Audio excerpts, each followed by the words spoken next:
information resources that are going to help us become much more intelligent energy consumers and take advantage of the products and product capabilities that are afforded by ZigBee Smart Energy.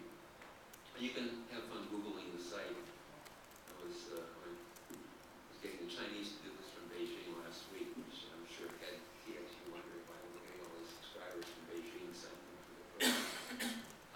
Göteborg Energy is the one example in the world where ZigBee is actually being used at the outside network, in addition to the home area network.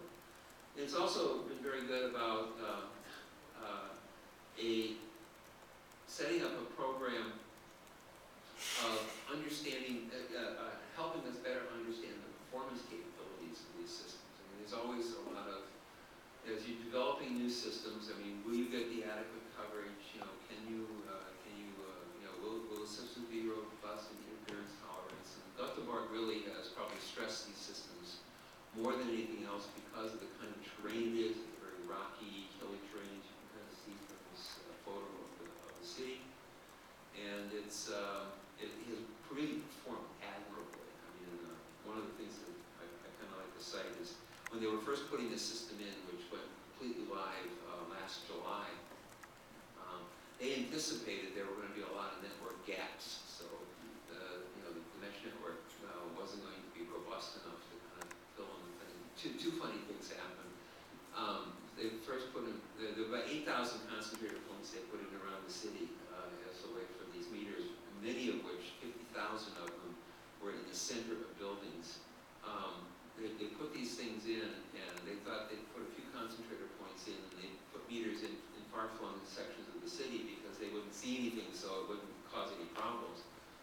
Well, they were so good, and they were so robust in forming networks with each other that they found a few concentrator points they put in and totally overloaded the concentrator points. So they had to stop, put the concentrator points in, and then go back and put the meters in. Now they're going to wind up with a system that's going to have a little bit over 1 million meters. A quarter of a million of those are electric, a quarter district heating, a quarter water, and a quarter gas. So it's going to be a very extensive system. They are first implementing really the power quality and failure alarms. This is a way to really improve the overall quality of the grid. The system went in because the Swedes passed a law that you shall provide bills once a month rather than once a year. So Göteborg and a lot of other locations in Sweden decided if I'm going to go to the expense of going to once a month, I might as well put in a system that really is thinking ahead for tomorrow. And they're doing a number of things beyond just the electric, as I indicated, gas, water, and heat. They're also providing new services, some of which I understand, some of which I don't.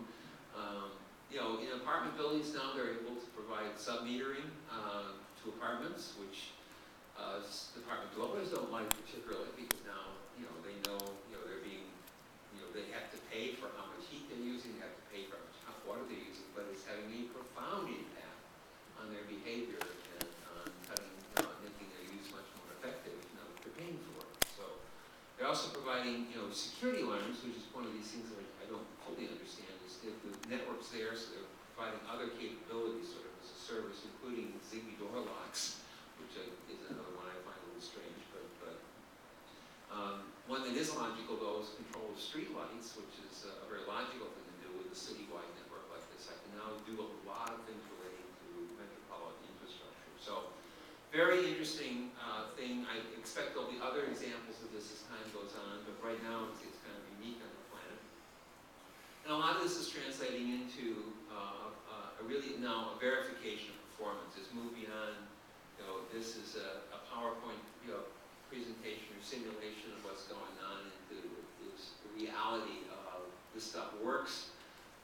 There's now thousands upon thousands upon thousands of demonstrated robust in-building links. The mesh networking has just performed admirably in all class sizes and classes of networks. And so it's, and the markets aren't just in U.S. construction. We've got stuff in Victoria where buildings tend to be brick and meters tend to be inside of metal boxes. We've got stuff in Sweden with 400-year-old buildings, and we've got stuff in the U.S.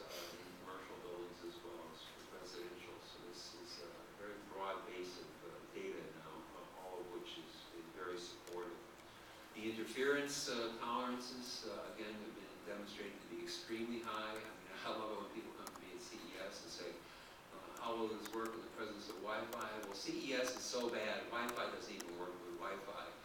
But all the many companies that are there dependent on the ZigBee control technology working have no problem. And believe me, if they had a problem with their control technology, their primary purpose of being at CES isn't to show the ZigBee control capabilities, to show what they're controlling with it. So they never see any problems. But even more important are what we'll call real installations like ARIA in City Center in Vegas, where you have thousands of 802.11 access points, you've got Bluetooth headsets up the yin-yang, and you've got 85,000 ZigBee radios. Everybody is just happily doing the job that they're designed to do. So that's some really good stuff. Of course, things aren't standing still. In fact, things are accelerating. As you've already heard, they continue to adopt ZigBee, and this is a little marketing hype from the head of the Continuing Health Alliance.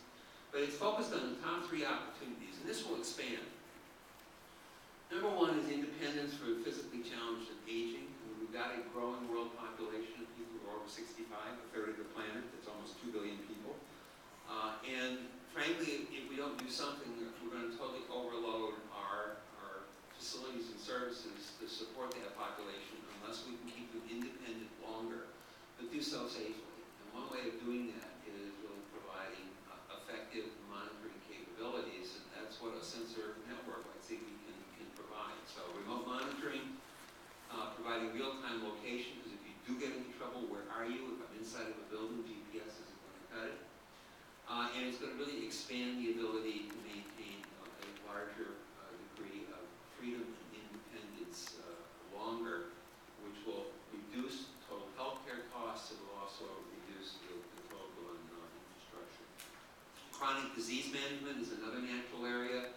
This is things like managing heart disease or managing things like just diabetes and other aspects. And then health and wellness, the fun side of it, the sports enthusiasts. That can, I go out jogging, how did I do? What's my heart rate? If I have a bad boy comes back, refrigerator locks automatically.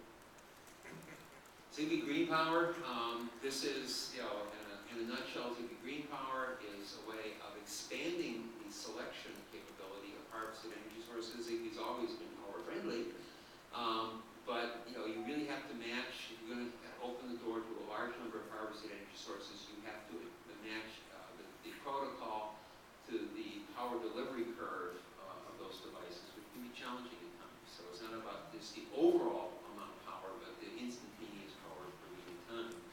And ZigBee Green Power really opens the door to a lot more things. Of course, this probably has less impact in the residential setting, but huge in the commercial setting. Building again like City Center, probably 10,000 of those devices in that building are battery powered, and even if those batteries last 10 years, at some point, that's 10,000 batteries that have to be changed. Wouldn't it be nice if you didn't have to do that at all? ZigBee Remote Control, this is for the couch potatoes out there. It's really becoming now the RF remote control standard for consumer electronics. Some typical use cases are providing the one-step experience